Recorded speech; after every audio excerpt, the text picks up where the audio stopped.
자, 마태복음 12장 22절부터 27절까지 자 읽겠습니다.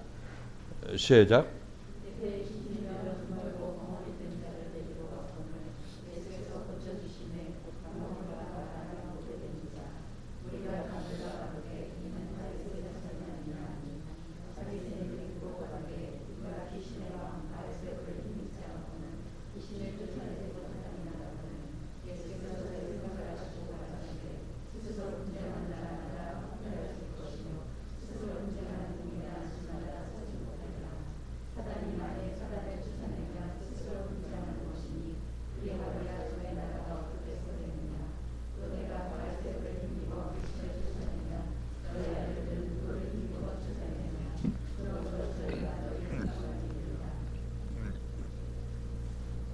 예수께서 귀신 들려 눈 멀고 벙어리 된 자에게서 귀신을 쫓아내 주니까 그 벙어리가 말하며 보게 되었다. 이렇게 얘기를 합니다.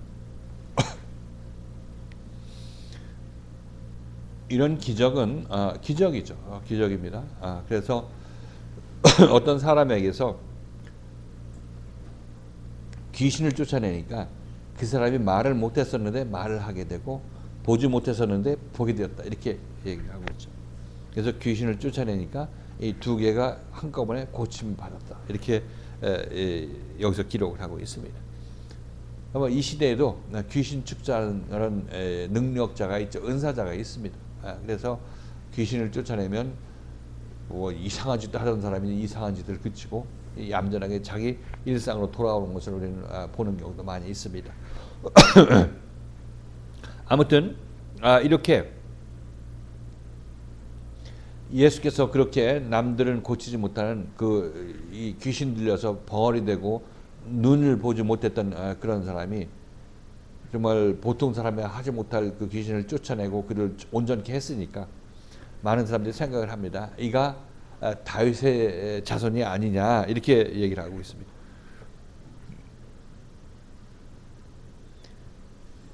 왜냐하면 다윗의 자손은 메시아를 얘기를 하고 있는데 구약에서 메시아가 오면 저는 자가 걷게 되고 또 보지 못하는 자가 보게 되고 그다음 말하지 못하는 벙어리가 말하게 될 것이다. 이런 기록이 있으니까 그 일이 실질적으로 그들 눈앞에서 벌어졌으니까 이 사람이 이 예수가 메시아 아니냐 다윗의 자손으로 온다는 그 메시아가 아니겠느냐 이렇게 거기들은 호의적인 반응을 보이고 따라 나서려고 하는 그런 모습을 보이고 있는 것이죠.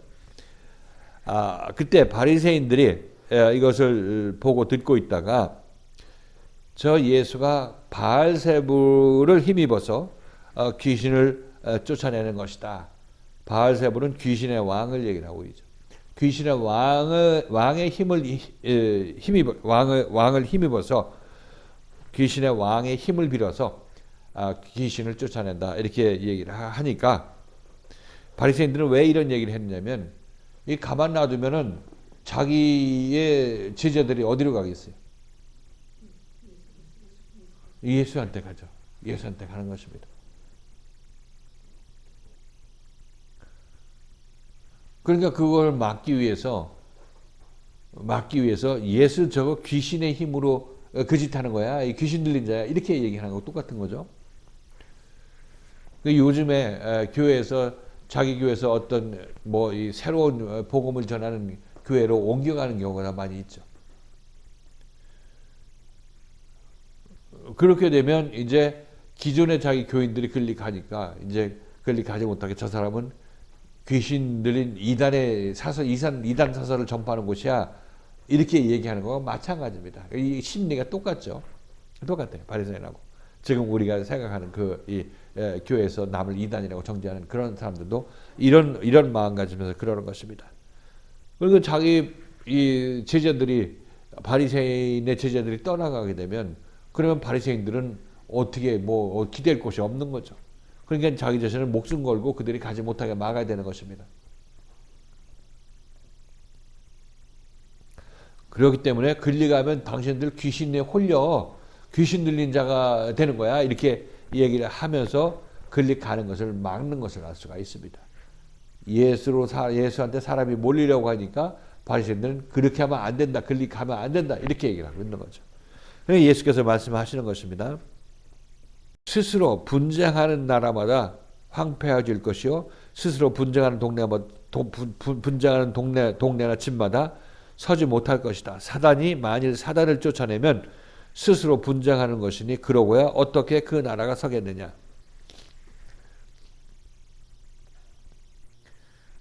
악의 세력들도 거기도 위계 질서가 있는 것입니다. 의로움의 생명에도 질서가 있는 것이고, 그 역방향에 있어서 생명을 대적하는 사망에도 사망의 어떤 이 질서가, 사망의 세계에서 질서가 있는 것입니다. 그래서 자기 자신이 자기 자신을 찍어내는 그런 일을 하지 않는다 이렇게 얘기를 하고 있어요. 그러면 그 나라는 무너진다 이렇게 얘기를 하고 있죠. 우리도 이 북한이 무너지기를 바라면 우리들은 그 북한이 자기 스스로 밑에 있는 사람들이 위에 대적하고 스스로 무너지기를 획책해야 되는 것. 그렇게 작전을 짜기도 하는 것입니다. 그래야 그 나라가 무너지기 때문에. 그래서 지금 내가 귀신을 쫓아냈는데 바알세불의 귀신의 왕의 힘을 입어서 귀신을 쫓아낸다고 할 것 같으면 그 사단의 나라가 사단으로 스스로 분쟁하는 것이니까 그건 무너지는 건데, 그렇다면 사단의 나라가 존재하지 않는다 이렇게 예수님께서 말씀하시면서 나는 그러니까 바알세불의 힘을 빌어서 쫓아내는 것이 아니라는 얘기를 이렇게 얘기를 하고 있는 거죠. 그러면서 예수님께서는 너네 자식들, 너네 아들들은 누구를 힘입어서 귀신을 쫓아내느냐. 그래서 바리새인의 아들들, 바리새인의 제자들도 귀신을 쫓아내는 그런 축사하는 은사를 받았거나 아니면 그런 능력을 행했다는 것을 우리가 알 수가 있습니다. 근데 그들은 어떻게 쫓아내느냐? 그들이 전부 성경을 읽는 자들이기 때문에 하나님을 힘입어서 쫓아낸다고 하겠지. 당연히 그런 얘기를 하는 게 맞는 거죠. 그렇다면 너네들이 하나님의 아들을 하나님을 힘입어서 바알세불을 귀신을 쫓아내는 것이면, 그럼 당연히 나도 귀신을 하나님을 힘입어서 귀신 쫓아내는 것이지. 이렇게 말씀하심으로 말미암아 너네 아들들이 너희에게 재판관이 되리라. 어떤 재판관이냐면 네 말이 틀렸어. 이렇게 얘기해주는 그런 그런 상황이다. 이렇게 얘기하고 있는 것입니다. 이렇게 얘기해 놓으시고 이제 28절에서 우리가 지난 시간에 살펴본 28절에서 이제 그것에 대한 영적 의미를 다시 한번 계시하는 것입니다. 지금까지는 이 세상의 이치적으로도 사단이 사단을 쫓아내면 그 나라가 무너지기 때문에 내가 사단의 힘을 빌어서 쫓아낸 것은 아니라고 이제 이 예수께서 이 육신적인 설명을 한 거죠. 근데 육신적인 설명을 한 것에 덧붙여서 내가 그렇게 한 것에 참다운 영적 의미는 이것이야 하면서 그 얘기를 하고 있는 것입니다. 그게 28절부터 얘기를 하고 있죠. 28, 29, 30절까지 같이 한번 읽겠습니다. 28, 29, 30.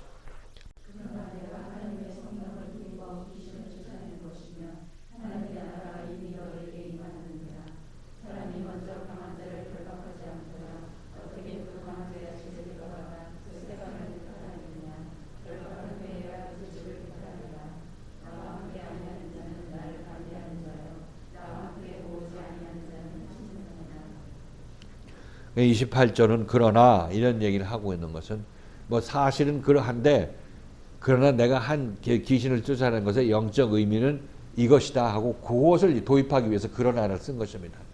그렇죠? 이제 영적인 의미에서 예수께서 귀신 축사한 것의 영적인 의미에 관해서 지금 여기서 얘기를 하고 있는 거예요. 자, 지금 영적인 의미는 예수님께서 귀신 들려 벙어리 되고 소경된 자를 귀신을 쫓아내므로 말미암아 말하고 보게 했다고 얘기를 하고 있죠. 이것은 무엇을 얘기를 하냐면 귀신 들린 자는 우리의 죄인된 우리를 얘기를 하고 있습니다. 이 땅에 태어난 모든 사람들은 귀신 들려서 이 땅에 태어납니다. 하나님 없는 상태로 태어난다. 하나님은 알맹이, 실체니까, 그죠? 실체가, 우리는 실체를 에덴 동산에 놓고 우리가 빠져나왔으니까 우리는 껍데기를 가지고 온 거죠. 실체 없이 온 것입니다. 실체 없는 상태를, 이것을 귀신의 상태라 이렇게 얘기를 하고 있죠. 내가 귀신의 상태를 나한테 가지고, 내가 귀신의 상태를 가지고 내 마음에 하나님이 실체인 하나님을 가지고 있지 않고 이분을 내 마음속에 두기를 싫어하고 놓고 가기 때문에 우리 마음속에는 이 실체가 없는 상태가 내 안에 있게 되는 것입니다. 이 사람들이 이 땅에 태어난 우리들의 모습이라고 얘기를 하고 있죠. 이들이 귀신 들려서 태어난 자들이라고 얘기를 하고 있는 것입니다. 그 귀신은 원래 헛개비고 실체가 없잖아요. 그죠? 그러니까 헛개비가 뭐가 내 안에 있어. 근데 그건 헛개비야. 실체가 아니고 가짜.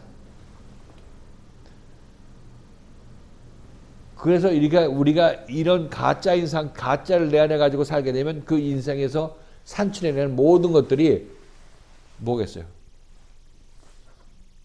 가짜를 내 안에 두고 실체가 아닌 것을 내 안에 두고 열심히 일했고 실체가 아닌 것에 지시를 받아서 열심히 일했으니까 결국 내가 얻는 것은 헛개비일 수밖에 없는 거죠.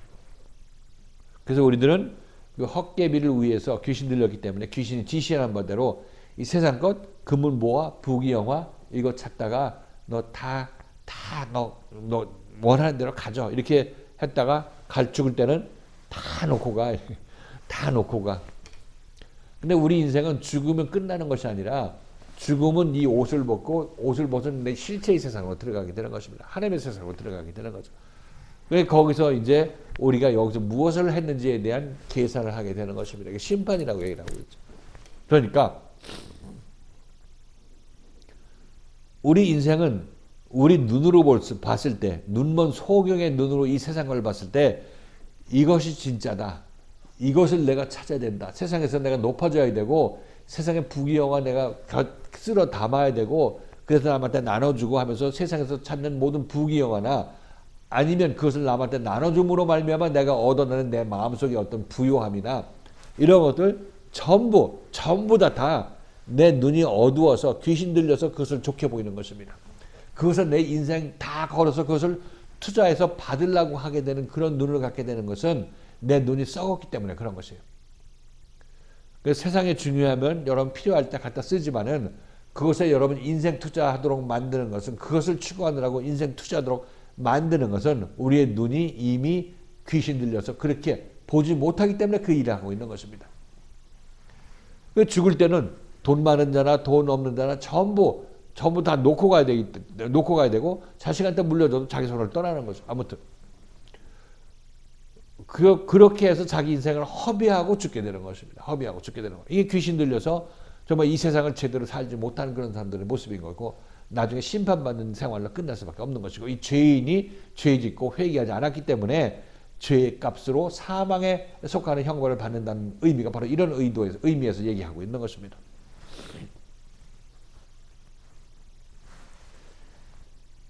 자, 그래서 이런 우리가 귀신 들린 자로서 하나님의 나라를 보지 못하고 하나님 나라에 대해서 얘기도 못하는 그런 사람으로 살다가 죽게 되는 거죠. 그렇죠?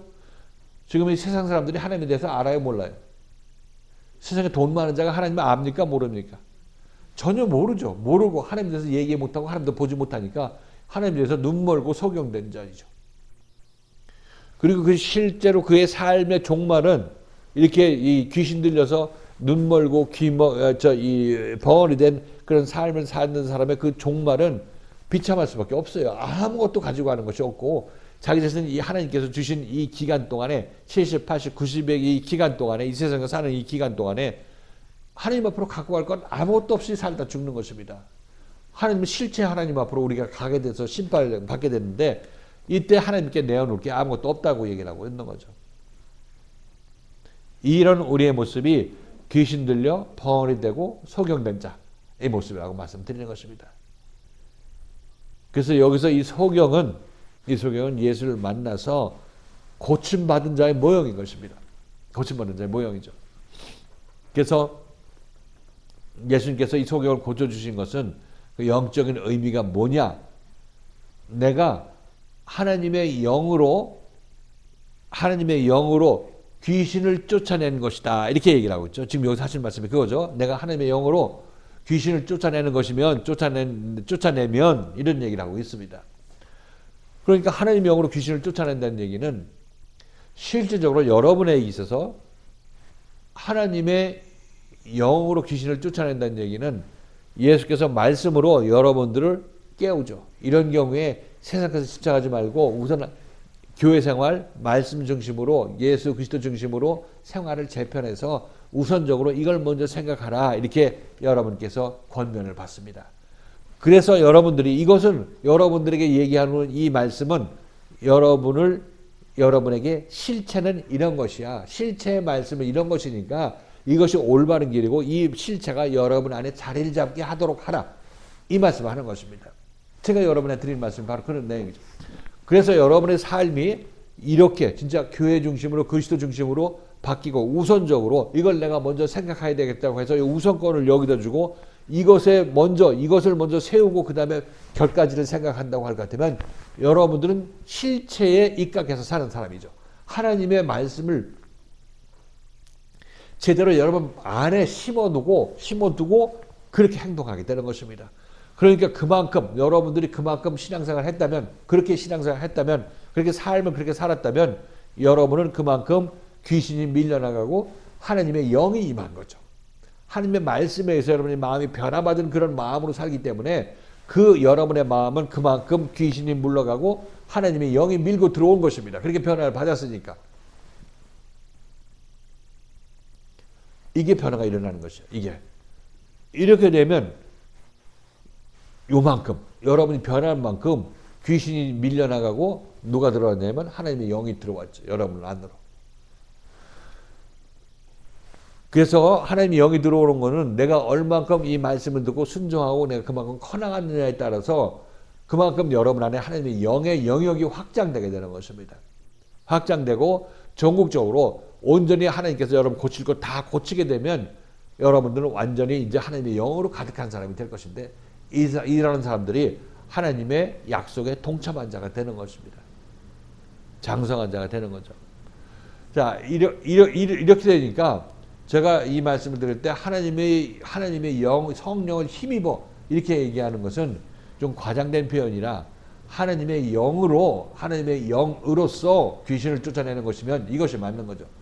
어떤 의미에서 맞냐면 하나님의 영이 내 안에 점진적으로 밀려옴으로써 귀신을 쫓아내는 것이면 하나님의 나라가 너의 마음에 이미 임한 것이다. 이렇게 말씀을 하시는 것이 그러니까 하나님의 능력이 하나님의 성령의 어떤 이 불가항력적인 힘으로 갑자기 어느 순간에 뚝딱해서 우리가 하나님의 사람 아들로 변화되는 것이 아니라 생명이 자라나는 과정이기 때문에 생명이 계속해서 자라나게 되면 성령이 점진적으로 내 안에 임하게 되죠. 임하게 되는 이 과정이 결국은 하나님의 영으로 귀신을 쫓아내는 것이니까 생명의 자라남으로 너희 귀신이 쫓겨나게 되면 이렇게 얘기하는 거고 마찬가지입니다. 그 생명은 어떤 기적이 아니라 점진적으로 우리에게 일어나는 그 생명 현상인 거죠. 그래서 이것이 하나님의 성령의 능력으로 이렇게 얘기를 하게 되면 예수께서 하나님의 성령의 힘을 빌어가지고 이거 귀신 쫓아내라 하면 이런 기적적인 그런 이 느낌으로 우리가 인식할 수가 있으니까 그것이 아니라 하나님의 영으로 성자도 없다고 그랬어요. 하나님의 영으로서 귀신을 쫓아내는 것이면 이렇게 우리가 이해하면 되겠습니다. 그리고 귀신을 쫓아내는 과정은 여러분들에게 어느 한순간에 귀신 쫓아나가라고 해서 나가는 것이 아니라 하나님의 영으로 귀신을 쫓아내는 얘기는 하나님의 말씀을 듣고 내가 순종하고 하나님의 책망을 듣고 내가 고침을 받는 과정을 계속해서 내 안에서 점차 하나님을 알아가는 그런 마음이 넓어지고 확장되게 된다면 그렇게 되면 우리들은 그런 것으로 귀신을 쫓아내는 것이면 그렇게 함으로 말미암아 내가 귀신을 쫓아내게 되면 그때 하나님의 나라가 너희 안에 임한 것이다. 이렇게 얘기를 하고 있죠. 알겠죠? 이것의 과정 속에 뭐가 있냐면 예수님의 십자가 사건이 분명히 있는 것입니다. 예수의 십자가 사건이 있습니다. 그렇게 돼서 하나님의 나라가 우리 안에 임하게 된다. 하나님의 나라는 지금 여기 임한다. 그래서 이 하나님의 나라 또는 예수 그리스도는 과거에 있었던 예수 그리스도도 아니고 미래에 올 하나님의 나라도 아니고 지금 예수도 여기 있고 예수가 주는 하나님 나라도 지금 여기서 내가 들어가야 될 그런 하나님의 나라라는 것을 알 수가 있습니다. 그러니까 우리들은 이 하나님의 나라 꼭 죽어서 가는 천국 또는 앞으로 예수가 이 구름 타고 와서 재림해서 이 땅에서 세울 천년왕국 이런 식으로 생각하면 큰 오산이라고 말씀드렸어요. 하나님의 나라는 지금 여기서 내가 살아있는 이 동안에 예수를 만나서 들어가야 될 그 나라. 내가 온전히 말씀에 의해서 예수를 만나서 말씀에서 고침받게 되고 나의 잘못된 세상 생각들이 다 밀려나가게 되면 우리는 하나님의 나라가 우리 안에, 내 안에 임하게 되는 것입니다. 이런 의미에서 지금 예수님께서는 하나님의 나라가 너희 안에 이미 임하였다 이렇게 말씀하시는 것입니다. 이 일은 이제 귀신을 내쫓김, 귀신 축사를 받은 이 벙어리 되고 이 소경된 자, 그 자에게 지금 예수님께서 하시는 말씀이죠. 그러면 이 한 사람으로 끝나는 것이 아니라 예수를 따라 나선 모든 사람들에게 이 하나님의 나라의 임함이 이렇다는 것을 보여주고 있는 것입니다. 지금도 마찬가지로 여러분들도 지금 귀신 들린 우리에게서 말씀 계속 역사에서 우리는 하나님의 영이 임한 사람으로 만들어 가시는데, 하나님의 영이 온전히 임하게 되면 우리는 하나님의 나라에 들어간 것이다. 신학자들은 이걸 말한다고 그랬어요. 하나님의 나라는 예수가 왔을 때부터 시작됐고, 예수가 이제 구름 타고 와서 이 나라를 완전히 이 세상을 심판하고 이제 천년왕국을 만들 때, 그때 하나님 나라 진짜 임한다 이렇게 얘기를 하고 있죠. 이렇게 예수 믿으면 전부 꽝 나는 거예요. 무지개 신앙이라고 말씀드렸죠. 예수는 시작점이 저쪽이고 무지개는 저쪽 끝나는 점도 안 보이잖아요.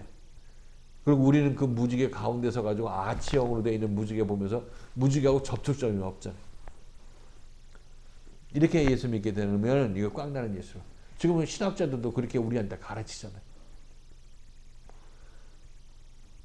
하나님의 나라는 이미 임하였다는 얘기는 예수가 이 땅에 와서 하나님의 나라를 우리한테 주는 것입니다. 주는 것. 주게 되면 그때 하나님의 나라는 이미 우리 마음속에 임한 것이다. 이런 의미로 얘기를 하고 있는 것이고, 실질적으로 이 일이 제대로 이루어졌을 때는 오순절 성령 세례를 받았을 때 제자들 안에 예수가 임했을 때 하나님의 나라가 개별적으로 그들 안에 임한 것입니다. 예수를 만나는 것도 개별적. 그죠? 예수를 만나서 예수에서 하나님의 나라를 받는 것, 부활 생명을 받는 것도 개별적인 것이에요. 전부 개별적으로 일어나는 것입니다. 구원도 개별적인 것, 거듭남도 개별적인 것. 옆집 사람이 구원받아도 내가 구원받는 거죠. 옆집 사람이 구원받으면 옆집 사람이 구원받는 것이고, 옆집 사람이 구원받았으니까 이제부터 구원 시대다 이렇게 좋아할 이유가 아무것도 없는 거예요. 지금 우리가 하는 그 시기, 예수가 2000년 전에 왔으니까 지금 복음 시대다 이렇게 얘기하는 거, 그거 전부 정신 나간 소리들인 거지. 진리적인 차원에서는 전부 개별적으로 예수를 만나야 그때 우리에게 예수 시대가 시작된다고 말씀드리는 것입니다. 지금은 신약 시대라고 얘기하지도 않고 이제 이 구약 시대, 예수 시대, 예수가 간 후에 성령 시대다. 지금은 성령 시대라 이렇게 얘기를 하고 있습니다. 그러면서 예수도 만날 때 성령으로 만나야 된다고 얘기를 하고 있어요. 성령으로. 안 보이는 성령. 안 보이는 성령이면 하나님을 만난다고 똑같아요. 그쵸? 구약 시대 사람들이 하나님을 믿었잖아요. 하나님. 보이지 않고 손에 잡히지 않는 것. 성령도 손에 잡히지 않고 보이지 않아요. 유대인들 지금 가보면 그들이 성령 체험을 하는, 하나님 체험하는 그런 사람들이 왜 없겠어요? 그들도 있는 거죠. 그 율법 시대도 그런 일이 있는 것입니다. 그러니까 이런 엉터리 신학 배워가지고는 우리가 지금 고민하지도 못하고 그냥 그걸 그냥 믿으려고 힘만 들이는 것입니다. 다시 한번 예수를 믿으려면 그 예수를 지금 만나야 된다고 말씀드렸죠. 부활절 말씀 속에서 예수의 성탄절이나 예수의 부활절이나 내 눈앞에서 파노라마처럼 지나가고 스쳐가고 1년마다 한 번씩 돌아오는 이런 서클을 거리면서 내 눈앞에서 어른거렸다가 가버리는 그런 예수의 성탄과 부활이라면 나와 아무런 상관이 없어요. 이 예수가 나를 어떻게 상처기를 내든지 뭐든지 하지 고쳐야 내가 예수에서 고침받는 거가 일어나는 거 아니에요. 실질적으로. 과거에 있었던 예수, 내 눈앞에서 그냥 생각 속으로 지나가는 예수, 이 예수가 나를 어떻게 고치냐 말이죠. 예수의 생명이 있는 교회에서, 그 생명의 교회에서 내가 조명받고 책망받고 회초리 맞으면서 내가 고침받아야 예수가 나를 구원했다는 그런 내 안에 있는 그 어떤 이 불도장이 생기는 거 아니겠어요? 그 뭐라 그럽니까? 예수의 흔적을 가졌다고 사도 바울이 얘기를 하는 것처럼 그 흔적이 우리에 남는 거 아니겠습니까? 이것 없이 신앙생활을 했다고 할 이유도 없습니다. 그렇게 되면. 그러니까 그들은 계속해서 지네들이 자기도 모르면서 성경을 안다고 해서 신학으로서 내가 신학교에서 많이 배웠다고 해서 그것 가지고 신학을 형성해가지고 하는 이 모든 신학들은요, 우리 개별적으로 구원받는 그 신학이 아니에요. 단체적으로, 집합적으로, 역사적으로 구원받는 그것을 지금 가르치고 있는 것입니다. 이런 신학을. 이건 우리하고 상관이 없는 신학이에요. 저 동떨어져서 관객으로 만드는 신학이라고 말씀드리는 것입니다. 우리를 관객으로 만들잖아요. 보고 예수가 어떻게 하는지, 십자가 사건이 어떻게 일어나고 부활, 남들을 어떻게 구원하는지 너는 구경하고 있어라. 그것을 믿으면 너희가 구원받는다. 이딴 식으로 지금 우리 가르침 받고 있습니다. 밖에 있는 사람들. 가르치는 사람이나 배우는 사람이나 전부 구덩이에 빠져가지고 소경을 인도하기 때문에 구덩이에 빠져가지고 아직 끝날 때를 모르면서 그냥 시간 자기 인생 다 할 때까지 기다리고 있는 것입니다. 참 비참한 상황이 계속되고 있는 것이죠.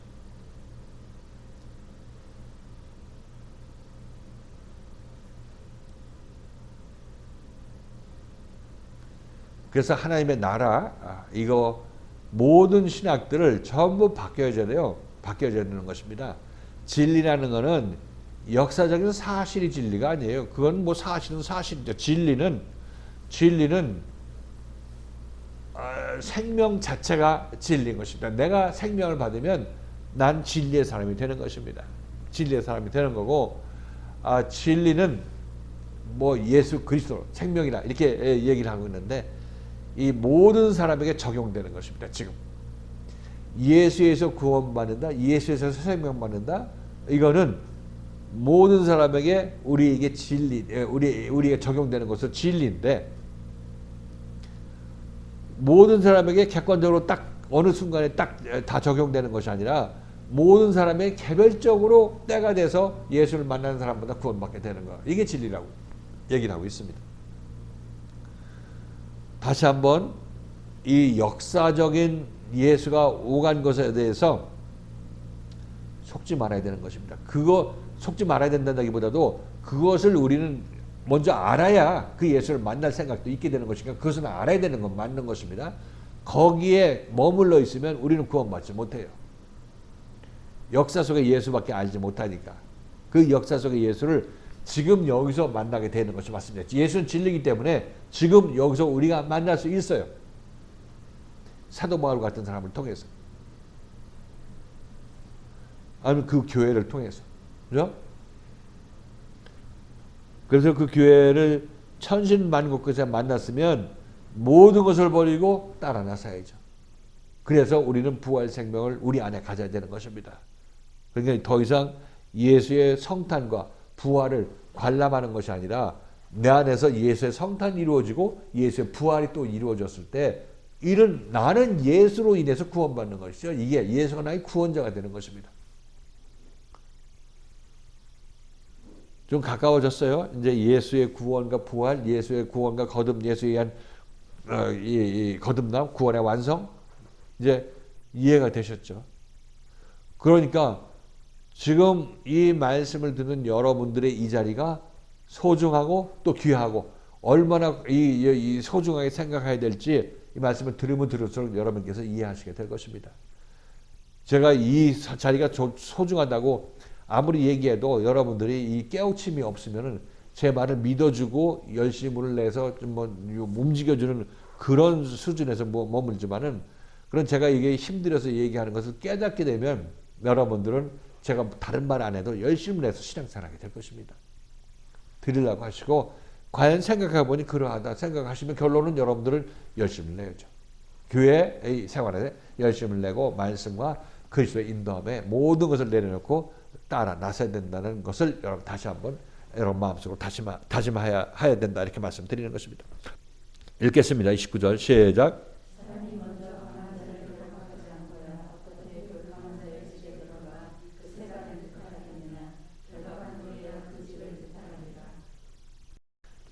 예수님께서 하나님의 영으로 귀신을 쫓아낸다 이 얘기를 다른 표현으로 얘기를 하고 있는 것입니다. 그 얘기를 해놓으시고 그 다음 표현으로 얘기를 하고 있는데 그 다음 표현이 뭐냐면 강한 자를 결박한다. 결박하고 그 세간을 꺼낸다. 이렇게 늑탈한다. 꺼낸다. 이렇게 얘기를 하고 있습니다. 이걸 무엇을 얘기를 하고 있냐면 귀신 들린 자에게서 귀신을 성령으로 하나님의 영으로 쫓아내고 밀어내고 그 귀신에 속했던 우리를 가져오는 것을 얘기를 하고 있어요. 이것을 강한 자는 사단이죠. 강한 자는 누구한테 강합니까? 이 강한 자가. 왜 강한 자라고 표현했을까요?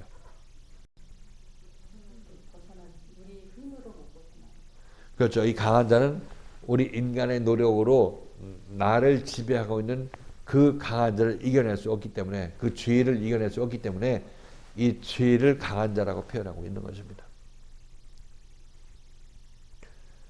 그 죄가, 내가 죄를 가지고 있으면 내가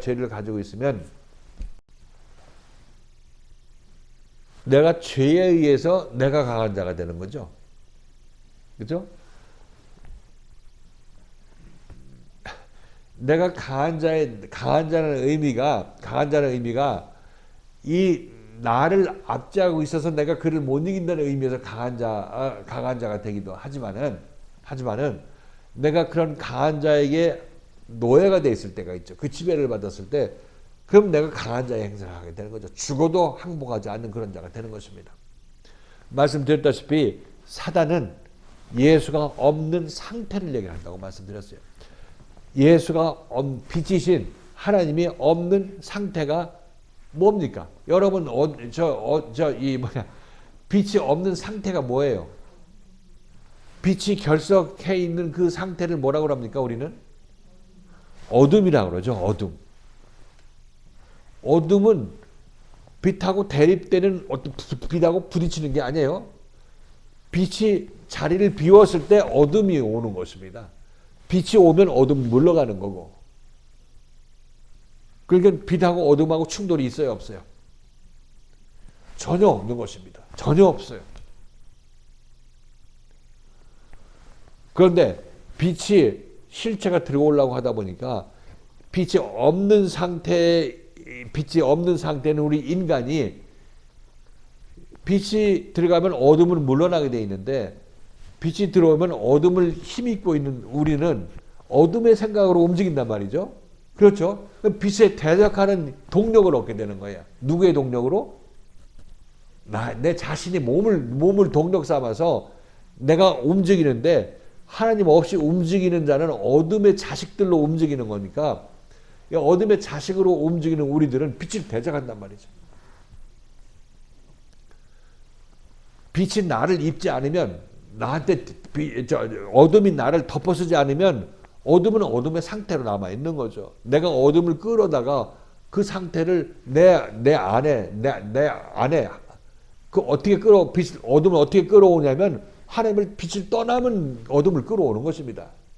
내가 에덴 동산을 떠나면서 나는 어둠을 끌어들여서 이 땅에 온 거죠. 어둠의 자식으로 온 것이고, 죄의 자식으로 온 것입니다. 그런데 이 강한 자를 지금 설명하기 위해서 얘기를 하고 있는데, 아무튼 내가 하나님을 떠난 상태에서 어둠 아래에 있으면, 어둠은 내 혼자 아무리 발버둥 쳐도 내의 발버둥으로 여기서 어둠을 제거할 수가 없죠. 어둠은 어떻게 나가요? 여기서 아무리 발버둥 쳐도 나가지 못하는 것입니다. 그러니까 이것이 어둠이 나를 잡고 있는 나의 옛사람이 강한 자다, 이렇게 표현하는 거죠. 강한 자. 어둠에 잡힌 나는 그 어둠에서 내가 스스로 빠져나갈 수 없기 때문에 난 강한 자의 노예로서 살 수밖에 없다, 이런 의미에서 강한 자라고 얘기를 할 수 있겠고, 또 이 강한 자가 자기 자신은 이제 이 강한 자인 나의 옛사람은 어둠의 자식으로 빛을 대적하자, 하나님의 뜻을 대적하는 사람이 되는 것입니다. 이런 의미에서 또 하나님을 대적하는 강한 자다. 그렇죠? 이 강한 자, 이 어둠에 속한 나를 조정하고 있는 어둠은 빛을 대적할 때 죽을 때까지 대적하는 거죠.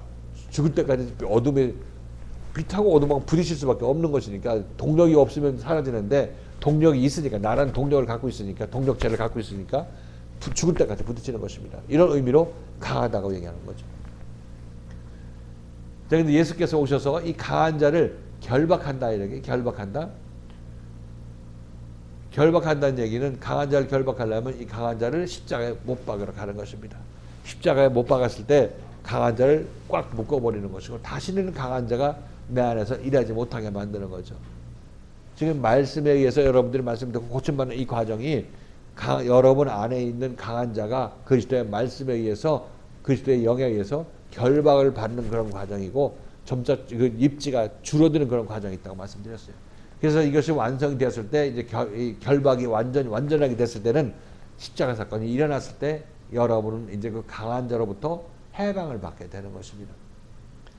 강한 자를 결박하고 내가 세간살을 꺼낸다 이렇게 얘기를 하고 있는데 이 세간은 어제 여러분에게 말씀드렸나요? 세간은 원래 그 원어가 그릇들 귀신의 노예가 된 내 자신. 그러니까 귀신의 그릇이고 귀신의 살린 자리고 세간살이죠. 그래서 우리 인간은 그릇이라고 말씀드렸죠. 사도 바울이 다메섹에서 쓰러졌을 때 이제 아나니아를 하나님께서 보내서 그에게 안수해 주라고 얘기를 하고 있죠. 그러면서 이 아나니아가 이 사도 바울이 아직 그때 사도 바울이 안 됐을 때니까 이 기독교인을 핍박하고 옥에 투옥하려는 그런 사람이니까 이 사람을 조심해서 대해야 되고 뭐 기도할 때도 꺼리는 그런 마음을 갖고 있을 때 하나님께서 아나니아한테 이렇게 얘기하죠. 그때 사도행전 몇 절이었죠? 같이 한번 보십니다. 사도행전 9장 15 읽겠습니다. 사도행전 9장 15절 시작.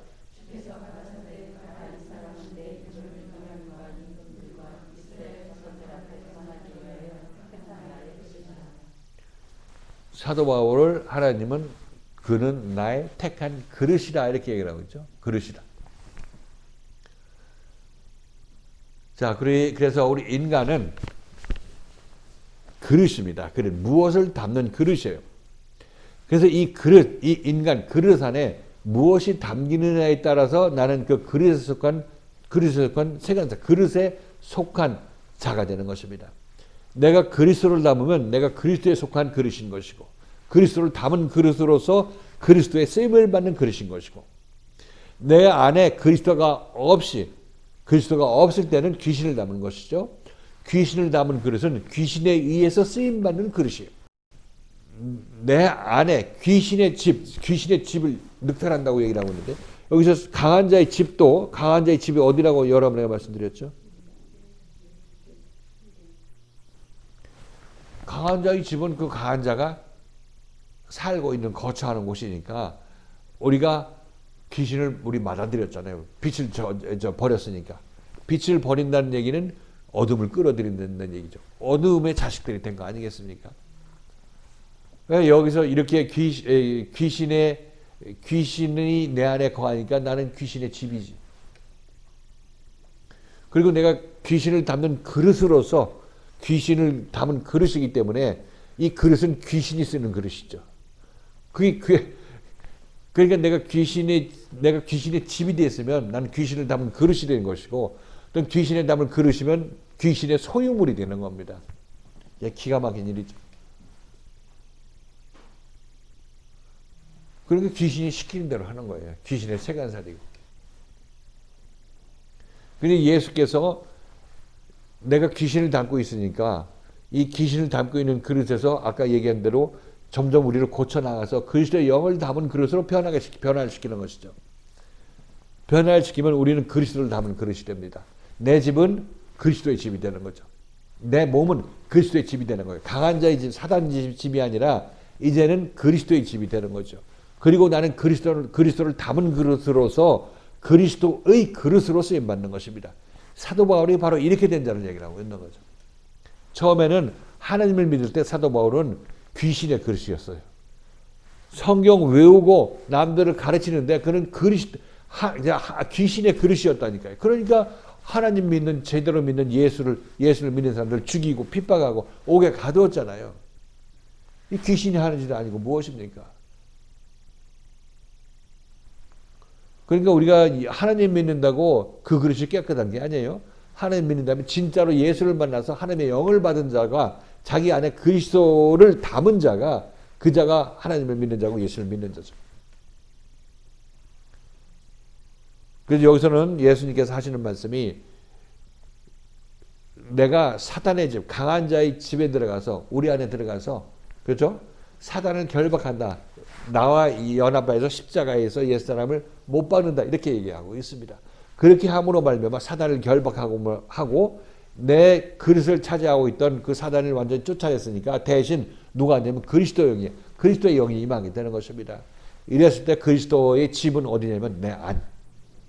내 안이죠. 내 안이고, 그리고 나는 그 그리스도의 잔인데, 그릇인데, 도구인데, 이거는 이 내 안에 나라는 잔 안에 그리스도가 임했기 때문에 이 나라는 잔이, 나라는 이 사람이 누구의 쓰임 받냐면 그리스도의 도구가 되는 것입니다. 그리스도의 지체로서 움직이게 되는 것이죠.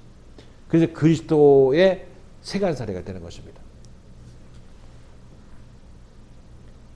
이 일이 어떻게 일어나냐면 바로 귀신을 내보냄으로 말미암아 우리가 말하게 되고 보게 된다는 그것을 이렇게 또 표현하고 있는 것입니다.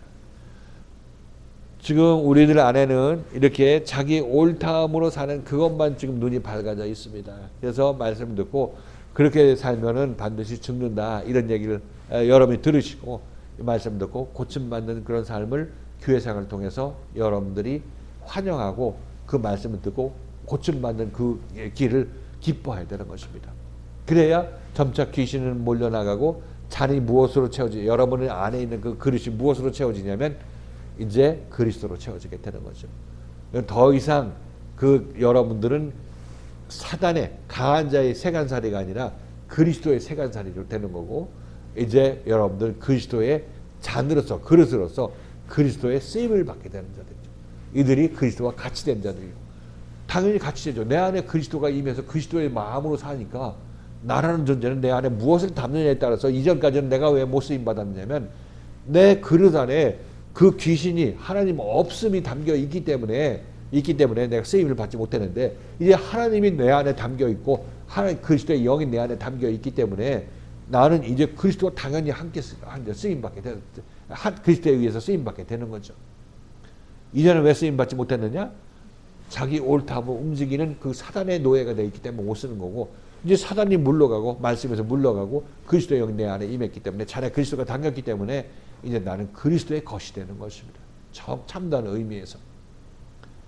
이렇게 되면 귀신이 우리로부터 물러가고 대신 그리스도의 영이, 하나님의 영이 임했고, 그로 말미암아 하나님의 나라가 나한테 임해서 나는 하나님 나라의 백성이 됐을 때의 모습을 이렇게 얘기를 하고 있습니다. 귀신의 세간살이가 탈취되어서, 노량무로 예수에서 탈취되어서 예수의 것으로 완전히 바뀌어진 것을 얘기를 하고 있죠.